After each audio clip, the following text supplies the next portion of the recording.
Welcome to First Unitarian Society of Minneapolis, the birthplace of congregational humanism. We carry on that tradition of free thought today, dedicated to promoting a free search for truth, meaning, and justice. Our web address is firstunitarian.org. I'm David Breeden, Senior Minister. Welcome.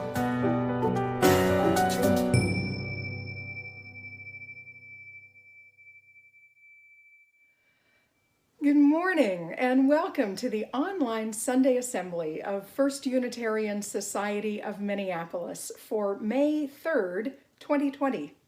I'm the Reverend Kelly Clement, one of the assistant ministers here at FUS. I'm joined online today by the Reverend Dr. David Breeden, Senior Minister, the Reverend Jim Fody, Assistant Minister, Allison Wyeth, Director of Religious Education, Barb Brooks, Music Director, special guest musicians Jen Eckes and our own Tim Rail, and an incredible tech team who is making today possible for all of us and all of you. Thank you for making the effort to be with us today from wherever you are. First Unitarian Society of Minneapolis is a member of the Unitarian Universalist Association of Congregations. We are an intentionally and radically inclusive congregational humanist community dedicated to promoting a brave, free, and responsible search for purpose, meaning, and justice. Our theme for the month of May is Thresholds. Even as our building is closed for at least several more weeks, this congregation is active. Please be sure to carefully read the monthly newsletter and the Friday emails each week. If you do, you will be in the know about activities and ways to connect. If you're not on the email list, you can sign up for it via our website, www.firstunitarian.org. The link to sign up is at the bottom of the homepage. Our website also has lots of good information about ways to connect remotely, to learn more about the society, get contact info for our ministers and staff, and donate to our work in the world. During assembly, please be sure to take a glance at the chat windows that accompany the video streams. Rev Jim will be posting some resources there, and it's totally okay to chat during assembly. After assembly today, we'll be holding a virtual coffee hour via Zoom.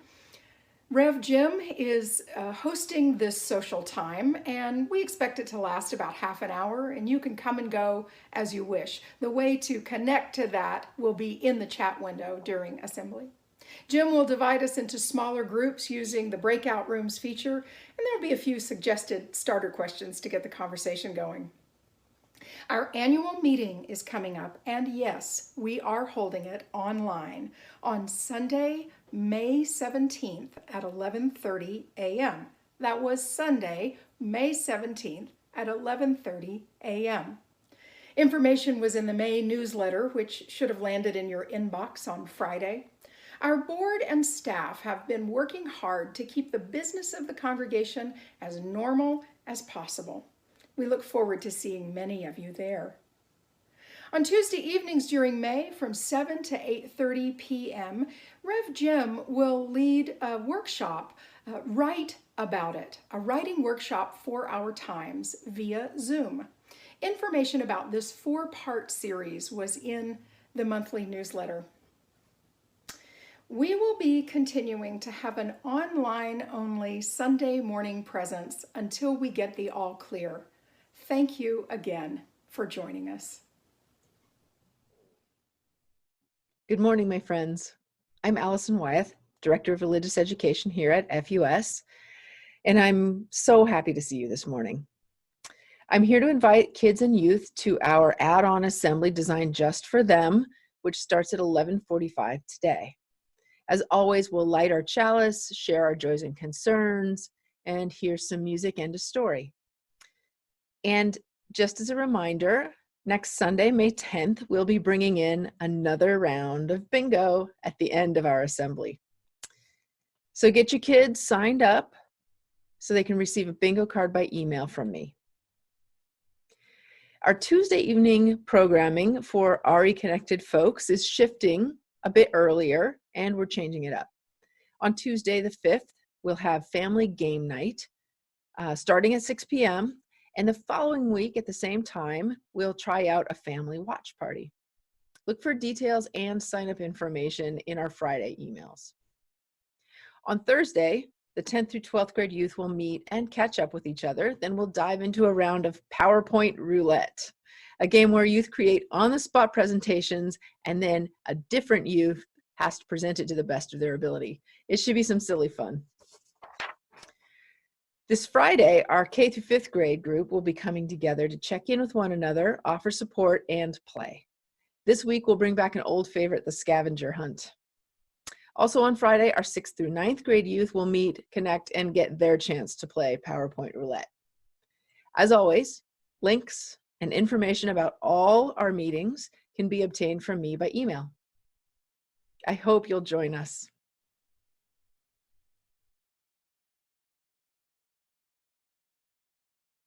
Each week when we gather, we light our chalice and share one of the 7 principles of Unitarian Universalism, or one of the aspirations of our congregation.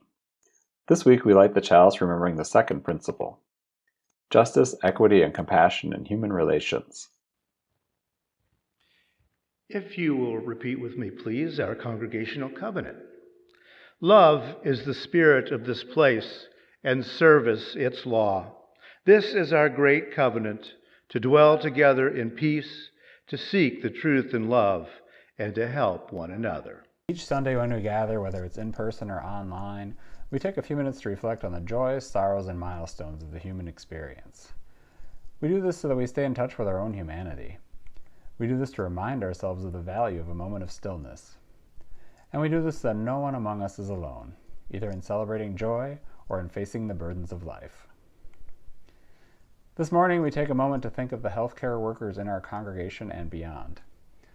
FUS member Adele Hansen sent us this photo of her daughter, Maria, who is a hospital nurse in Chicago, one of the pandemic's hotspots. Maria grew up at FUS and has been very grateful to be able to view our Sunday assemblies online. We in turn express our gratitude to Maria and the hundreds of thousands of healthcare employees who are doing extraordinary work under very difficult circumstances. They are fighting a mysterious and dangerous illness with limited supplies and risking their health to help others. May our gratitude be more than words. May our gratitude be transformed into action that helps those who are sick and those who are in harm's way. May our country never be this unprepared again, and may our leaders make health and humanity their utmost priority.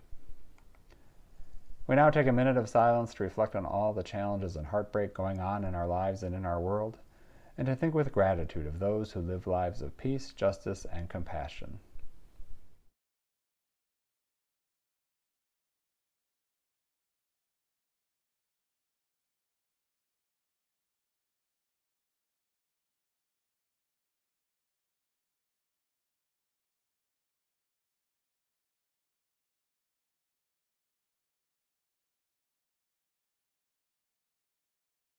As we come out of the silence, we'll hear our traditional musical response. You are invited to sing along at home if you wish.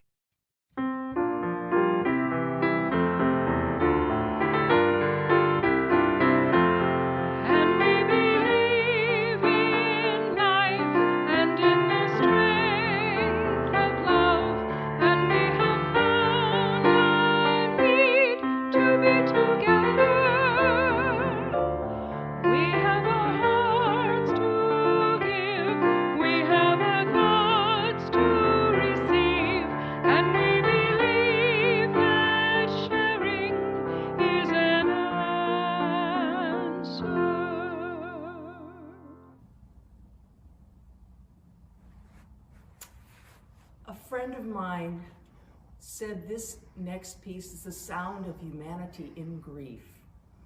And I thought that was a perfect description of this.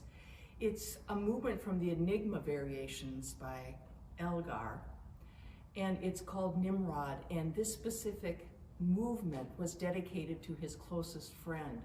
I have played this for numerous memorial services for family members as well, but it also is just really, really beautiful.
I have two readings this morning. The first is from Henry David Thoreau, Walden. I had not lived there a week before my feet wore a path from my door to the pond side. And though it is 5 or 6 years since I trod it, it is still quite distinct. It is true, I fear, that others may have fallen into it, so helped to keep it open. The surface of the earth is soft and impressible by the feet of men. And so with the paths that the mind travels. How worn and dusty, then, must be the highways of the world, how deep the ruts of tradition and conformity. In this reading from Father Richard Rohr, he's a Franciscan friar and a popular writer on spirituality. Liminal space is an inner state and sometimes an outer situation where we can begin to think and act in new ways. It is where we are betwixt and between, having left one room or stage of life but not yet entered the next. We usually enter liminal space when our formal way of being is changed or challenged. Perhaps when we lose a job or a loved one, during illness, at the birth of a child, or a major relocation. It is a graced time, but often does not feel graced in any way. In such space, we are not certain or in control. This global pandemic we now face is an example of an immense collective liminal space. End quote. Last month, we considered the theme of liberation, which, to put it succinctly, comes down for most of us to getting unstuck. Unstuck physically, unstuck psychically, or sometimes both. The theme for May is thresholds, a very appropriate theme during the pandemic because we are all the nations of the human family, on a threshold at this moment. We are all in liminal space.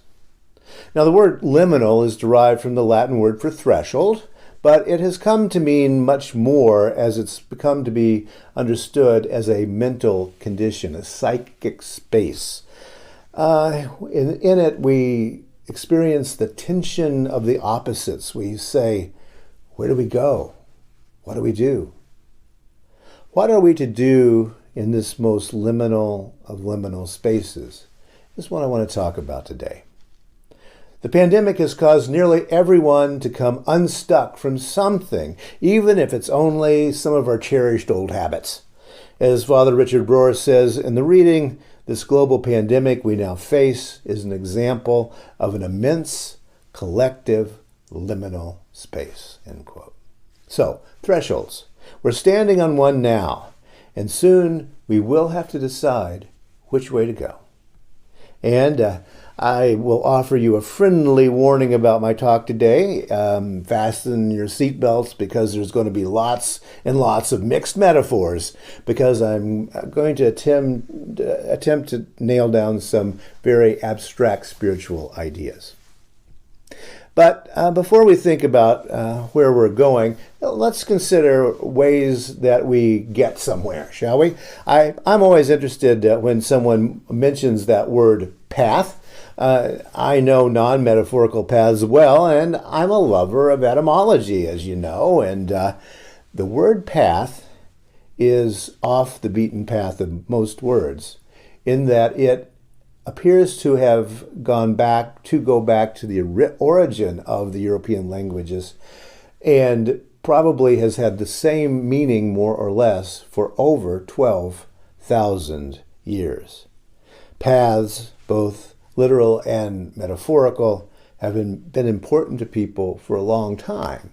That etymology makes clear. And all of us have relationships with various paths.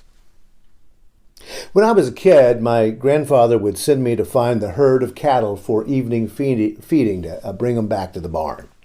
Now, this wasn't entirely easy because the pasture was 300 acres large. And those 300 acres were very marginal land. There was a creek and rocks and hills and various parts of woods. So you could walk a mile in any direction and still not be any closer to finding the cows. And then you could walk another mile and another. So, how to find them? And the way to do that is to realize that cows are creatures of habit. When they travel as a herd, cows follow each other in single file and create paths that are a little bit less than a foot wide.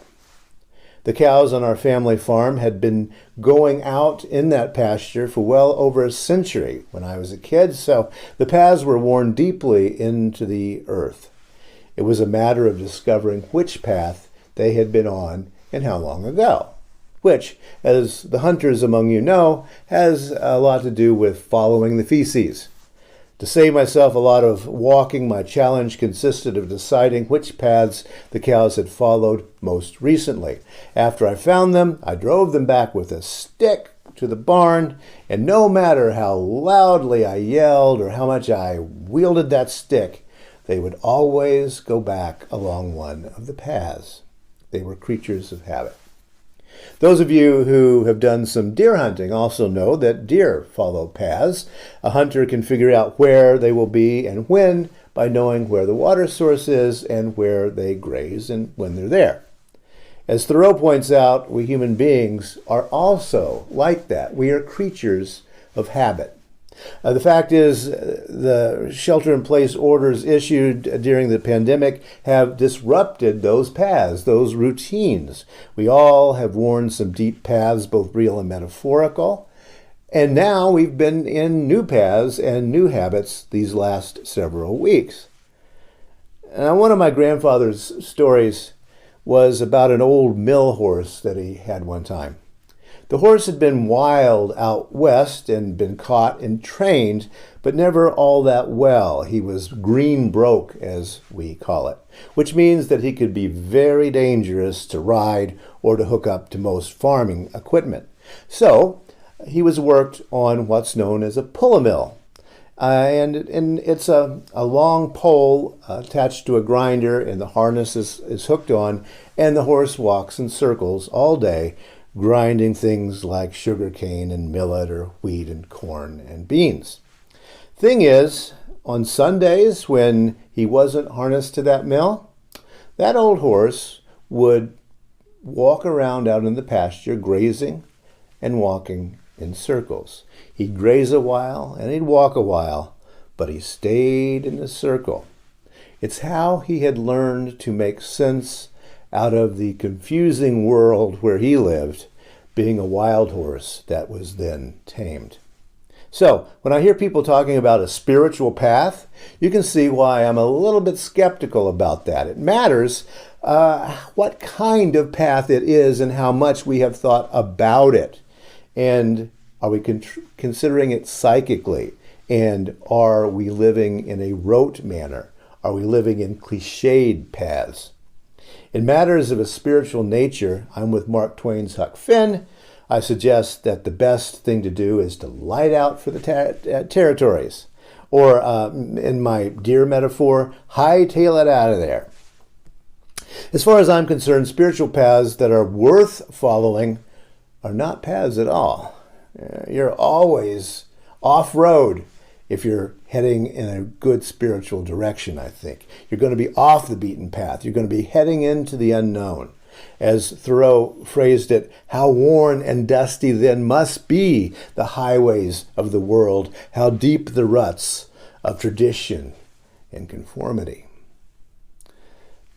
Henry David Thoreau, in his book Walden, explains why he abandoned that experiment of living out in the woods. He did it because he had fallen into habits. Quote, I had not lived there a week before my feet wore a path from my door to the pond side. And though it is 5 or 6 years since I trod it, it's still quite distinct. It is true, I fear, that others may have fallen into it, and so helped to keep it open. The surface of the earth is soft and impressible by the feet of men, and so with the paths which the mind travels. How worn and dusty then must be the highways of the world, how deep the ruts of tradition and conformity. How worn and dusty then must be the highways of the world, how deep the ruts of tradition and conformity.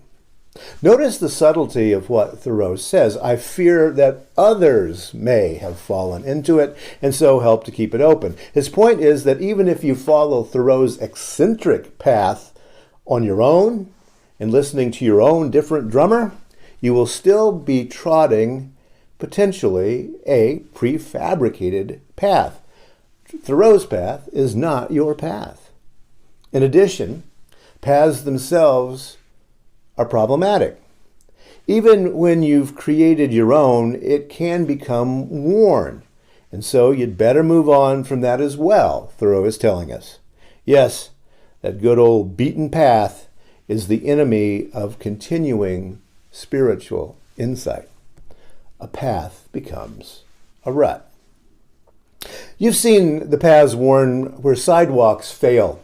The paths through forests that take a shortcut, paths through parks, paths worn into college campuses and through junkyards. There's a name for those sorts of paths. They're called desire lines. Usually, desire paths follow the shortest distance between 2 points. They are well-trodden paths, not planned by the landscape or architects. During this shelter-in-place time, I suspect that many of us have already discovered some new desire paths, and we have already worn them well, because we are creatures of habit, all of us. Thus, many of us have felt like that old mill horse on Sundays.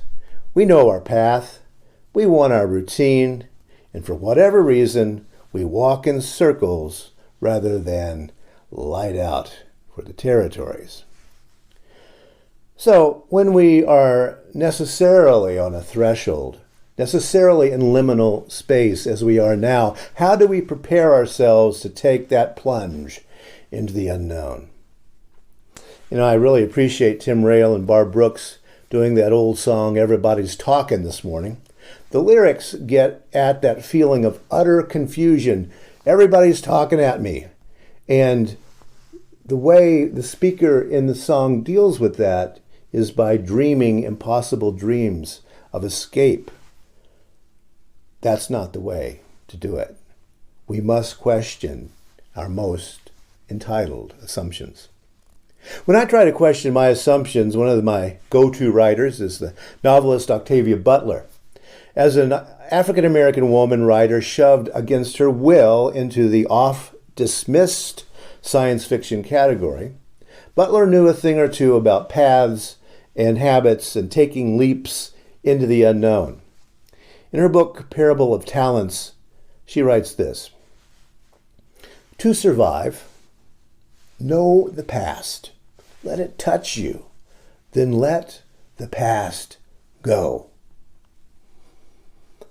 To survive, know the past. Let it touch you. Then let the past go. There's the wisdom about paths and thresholds, I think. The old mill horse couldn't let go of the past. He couldn't let go of his routine of walking in circles. That routine made a very confusing reality understandable. All of us find ourselves in a confusing reality, and each of us finds a path or constructs a path, and thereby we create an entire world. Some of us rush to rote identities, prefabricated worlds. Some of us search for meaning and purpose far off the beaten path. Whatever you or I have chosen, our present circumstances call our choices out and tell us that those paths may not lead anywhere anymore. As individuals, as a nation, as a world, we are all on a threshold, a liminal space we can't decide how to get out of at the moment because we don't know what happens next. That can be scary. Time to listen to Octavia Butler again. To survive, know the past. Let it touch you. Then let the past go. And you know what? It's a great gift to be blown off your path, to get out of your comfort zone and all of those other cliches. It's a great gift to get blown so far off your path that you know beyond a shadow of a doubt that you're not in Kansas anymore. You look around and all the black and white is gone. It's another part of the movie. Suddenly, everything is Technicolor and the horse is of a different color. We progressives are always asking for change, and you need to be careful what you ask for. We will find ourselves individually and socially on a threshold. We're all looking out on 300 acres with no paths at all. Humanism does offer some options in this liminal space. I don't want to call them maps because a map is a prescription. It tells you how to get from Denver to San Francisco. Humanist thinking doesn't say turn left in 800 feet. Humanist thinking is not GPS. Humanist thinking says there are ways through this and out of this. Humanist thinking says lots of thoughtful people have made it before, living lives of ethics and grace without the GPS of dogmas and creeds. You can too. When we all light out for the territories, we're not going to be going in the same direction, but we can still go together in a spiritual sense. So much of our thinking is focused on what ought to be, what should be. The productive focus, however, is on what is now, today. As I discussed last week, there's a vast difference between attempting to be safe and attempting to be ready. And practice some self-compassion, will ya, during this very difficult time. Lighten up on yourself. None of us knows where this place we are is. Those who claim that they do know, they're trying to sell you something. Deep breaths. Remind yourself of core humanist principles. You were never broken, we humanists say. You're not broken now. The Buddhists teach us that all of us are always already free. We only must realize our freedom. And then we must step confidently into that realization. To survive, know the past. Let it touch you. Then let the past go.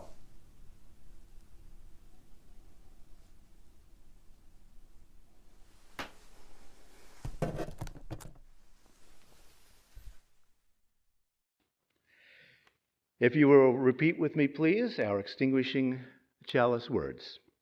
We extinguish this flame, but not the light of truth, the warmth of community, or the fire of commitment. All of these we carry in our hearts and in our minds until we are together again.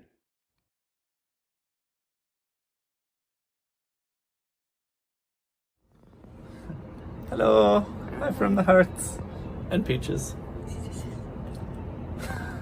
Goodbye.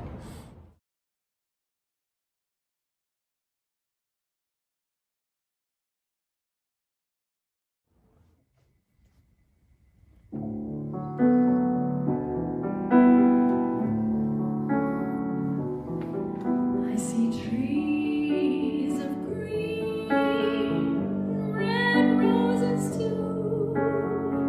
I'll watch them bloom for me and you.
If you enjoyed today's assembly, please consider making a sustaining donation to help keep the voice of Unitarian Universalist humanism alive and strong.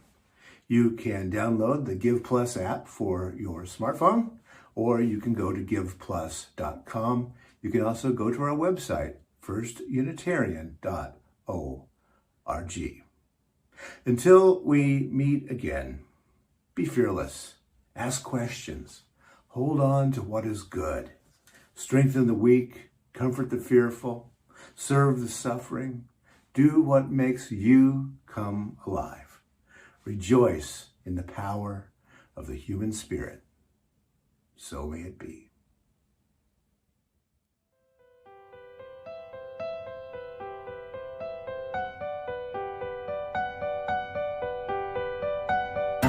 Thanks for listening. You can find much more about humanism and what's happening at First Unitarian Society in Minneapolis by visiting our website at firstunitarian.org.